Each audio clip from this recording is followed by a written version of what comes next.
Reports now நேயர்களுக்கு வணக்கம்.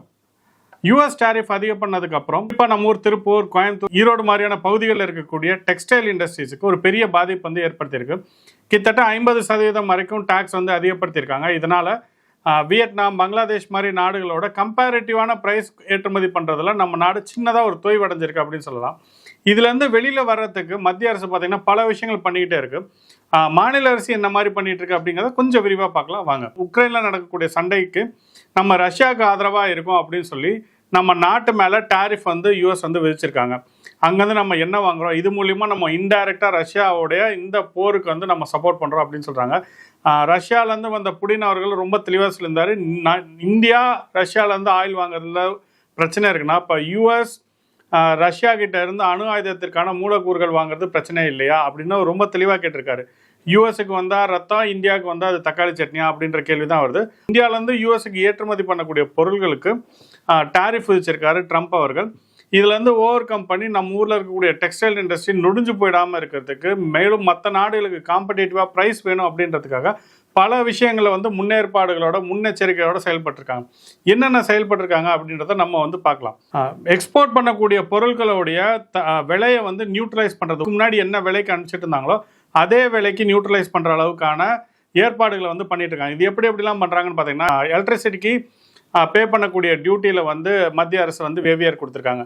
அதே மாதிரி டிரான்ஸ்போர்ட்டுக்கு ஆகக்கூடிய செலவுகள், குறிப்பாக எக்ஸ்போர்ட் சார்ந்து டிரான்ஸ்போர்ட்டுக்கு ஆகக்கூடிய செலவுகளை வந்து அதுக்காகக்கூடிய டியூட்டிஸை வந்து கம்மி பண்ணியிருக்காங்க. ஃபியூவல் டாக்ஸையும் வேவியர் வந்து பண்ணியிருக்காங்க.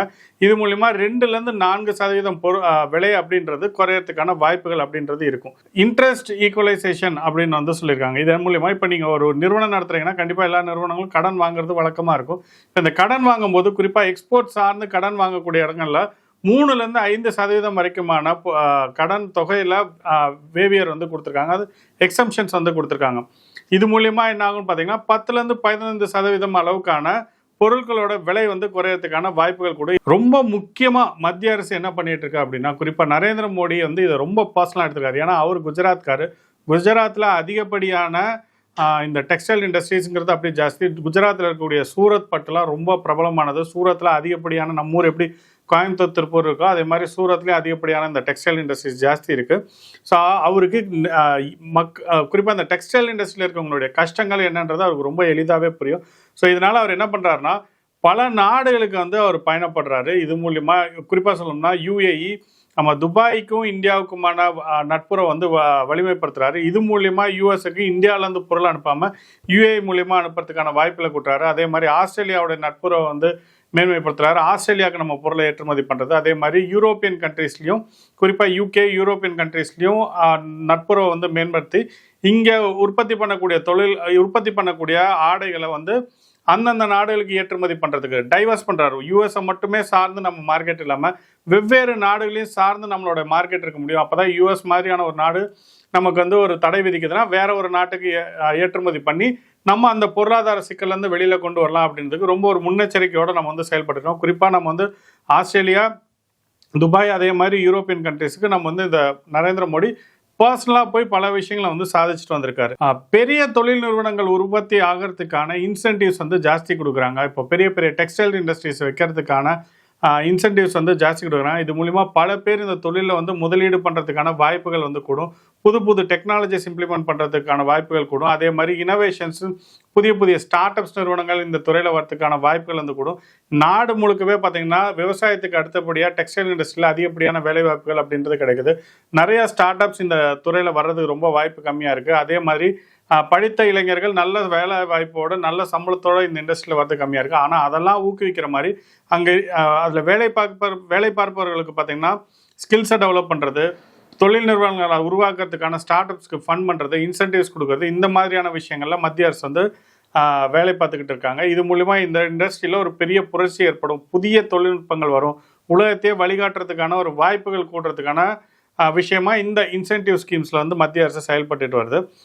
மாநில அரசு என்ன பண்ணிட்டு இருக்குன்னு பார்த்தீங்கன்னா ரொம்பவும் கவலைக்கிடமாக தான் இருக்குது. திருப்பூர் மக்களை சுத்தமாக கைவிட்டுட்டாங்க அப்படின்னே நம்ம சொல்லலாம். அது குறிப்பாக திமுக அரசு திருப்பூரை கண்டுக்கிறதே இல்லை அப்படின்றது நம்ம ஒரு பெரிய குற்றச்சாட்டாகவே வைக்கலாம். ஏன்னா இந்த டெக்ஸ்டைல் இண்டஸ்ட்ரீஸ் ரன் பண்ணுறதுக்கு லேபர்ஸ் எந்த அளவுக்கு முக்கியமோ, இந்த இடம் எந்த அளவுக்கு முக்கியமோ, ரா மெட்டீரியல்ஸ் எந்த அளவுக்கு முக்கியமோ, அந்த அளவுக்கு ரொம்ப முக்கியமான ஒரு விஷயம் பார்த்தீங்கன்னா எலக்ட்ரிசிட்டி அப்படின்றது பார்த்தீங்கன்னா ஸ்டேட் போர்டு ஸ்டேட்டோட கண்ட்ரோலில் இருக்கக்கூடிய ஒரு விஷயமா இருக்குது. மத்திய அரசு என்ன பண்ணியிருக்காங்கன்னா, இந்த ஸ்டேட் கண்ட்ரோலில் இருக்கக்கூடிய எலக்ட்ரிசிட்டிஸை வந்து டைவர்ட் பண்ணி நீங்கள் டைரெக்டாக எலக்ட்ரிசிட்டி ப்ரொடியூசர்கிட்டே வாங்கிக்கலாம் அப்படின்னு ஒரு ஸ்கீம் கொடுத்துருக்காங்க. பட் ஆனால் அது பெரிய பெரிய நிறுவனங்களுக்கு உதவும். சிறு குறு நிறுவனங்களுக்கு பார்த்தீங்கன்னா இது ஒரு பெரிய சுமையாக தான் இருக்கும்.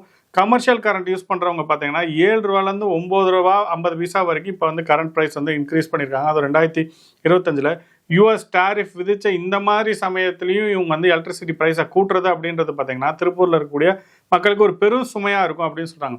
₹1 கூடினாலே கிட்டத்தட்ட ₹5 வரைக்கும் பொருளோட விலை அதிகப்படியாகிறதுக்குன்னா வாய்ப்புகள் இருக்குது. இப்போ கிட்டத்தட்ட ₹2 3% அளவுக்கு எலக்ட்ரிசிட்டியோட ப்ரைஸை கூட்டியிருக்காங்க கமர்ஷியல் செக்டார்ஸுக்கு.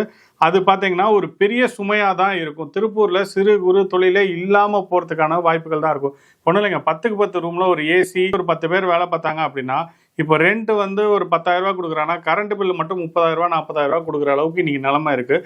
அது ஒரு பெரிய எலக்ட்ரிசிட்டி பில் ஒரு பெரிய சுமையாக தான் பார்த்தீங்கன்னா சின்ன சின்ன டெக்ஸ்டைல் இண்டஸ்ட்ரீஸ் மேலே இருக்கவங்க மேலே வந்து விழுவும். ஒரு பக்கம் ஸ்டார்ட் அப்ஸ் ஆரம்பிக்கிறதுக்கான வாய்ப்புகளை வந்து மத்திய அரசு கூட்டிகிட்டு இருக்கு. இன்னொரு பக்கம் ஆரம்பித்த ஸ்டார்ட் அப்ஸை இழுத்து மூடுற வேலையை தான் திமுக அரசு பண்ணிக்கிட்டு இருக்கு. இதே நீங்கள் கம்பேரிட்டிவாக பார்த்தீங்கன்னா மத்திய பிரதேஷ் மாதிரியான மாநிலங்களில் அதிகப்படியான இண்டஸ்ட்ரீஸ் கிடையாது. அதிகமான விவசாயத்தை நம்பி இருக்கக்கூடிய மாநிலங்கள் என்ன பண்ணுறாங்கன்னா, அதிகமான தொழில் பண்ணுறவங்க எங்கள் மாநிலத்துக்கு வரணும் அப்படின்றதுக்காக ₹3 4 வரைக்குமான ₹3 வரைக்கும் தான் அங்கே எலக்ட்ரிசிட்டி சார்ஜஸ் இருக்குது. இது ஸ்டார்ட் அப்ஸ் மாதிரியான நிறுவனங்கள் பெருநிறுவனங்கள் அந்த இடத்துக்கு ஈஸியாக மூவ் ஆகிறதுக்கான வாய்ப்புகள் இருக்குது. இதே நீங்கள் வளர்ந்த மாநிலம் மகாராஷ்டிரா நீங்கள் எடுத்துக்கிட்டிங்கன்னா ₹7,000 பழைய ப்ரைஸை தான் இன்றைக்கி வரைக்கும் ரீட்டைன் பண்ணிக்கிட்டு இருக்காங்க. குஜராத்லேயும் அதே தான் ₹7,000 பழைய ப்ரைஸை தான் இன்றைக்கி வரைக்கும் ரீட்டைன் பண்ணிட்டு இருக்காங்க. இது மூலிமா அந்தந்த மாநில அரசு அங்கே இருக்கக்கூடிய தொழில் முனைவோரை ஊக்குவிக்கிறதுக்கான வேலைகளில் தான் அதிகப்படியாக ஈடுபட்டு இருக்காங்க. தமிழக அரசு பார்த்தீங்கன்னா எல்லா இடத்துலையும் வெட்டி விளம்பரங்கள் கொடுக்குறாங்களே, உண்மையிலே நிஜத்தில் நம்ம போய் பார்த்தோம்னா திருப்பூருக்குள்ள இருக்கக்கூடிய மக்கள் கஷ்டப்படுறது இந்த அரசுக்கு தெரியவே மாட்டேங்குது. நீங்கள் இப்போ பெங்களூரையும் சென்னையும் நீங்கள் ஒப்பிட்டு வச்சுக்கிட்டேன்னு வச்சுக்கோங்களேன், பெங்களூரில் ₹2 கோடி வரைக்கும் லோனோட ஸ்டார்ட் அப்ஸ் நிறுவனம் ஆரம்பிக்கிறதுக்கான எல்லா வாய்ப்பு இருக்குது. சிங்கிள் டோர் சிஸ்டத்தில் நீங்கள் வந்து ஆரம்பிச்சிடலாம். இதே தமிழ்நாட்டில் பார்த்தீங்கன்னா ₹50 லட்ச வரைக்கும் தான் கொடுக்குறாங்க. அதுலேயும் சிங்கிள் டோர் சிஸ்டம் கிடையாது, டிரான்ஸ்பரன்சி கிடையாது, பல ஊழல்கள் இருக்கும். நம்ம ஊர்லேயே வளர்ந்து ஒரு 500 பேர் 100 பேர் எம்ப்ளாயி இருக்கக்கூடிய நிறுவனங்கள் ஐடி நிறுவனங்களே எடுத்துக்கிட்டிங்கன்னா பெங்களூரோ ஹைதராபாத்துக்கோ இப்போ 3000 தான் அதிகமாகிட்டு இருக்கு. இப்படி தான் தமிழ்நாட்டை வந்து இந்த 4.5 ஆண்டுகளாக பார்த்தீங்கன்னா ஒரு தரமான ஆட்சி இல்லாமல் ஒரு முறையற்ற நிர்வாகத்தின் மூலிமா தமிழ்நாட்டில் இருக்கக்கூடிய நிறுவனங்கள் காலியாகிறதோ அதை வந்து வளர்க்கக்கூடிய வேலைகளில் எந்த ஒரு அக்கறையும் காட்டாத திமுக அரசாக தான் இருக்குது. வழக்கம் போல் திருப்பூர் மக்கள் ஏன் அவதிப்படுறாங்கன்னா யூஎஸ் டேரிஃப் தான் பிரச்சனை அப்படின்னு பொய் சொல்கிறதுக்கு இவங்களுக்கு ஒரு அழகான காரணம் கிடச்சிருக்கு. இந்த பொய்யை எத்தனை நாளைக்கு மக்கள்கிட்ட சொல்லுவாங்க அப்படின்றது நம்ம பொறுத்திருந்து தான் பார்க்கணும்.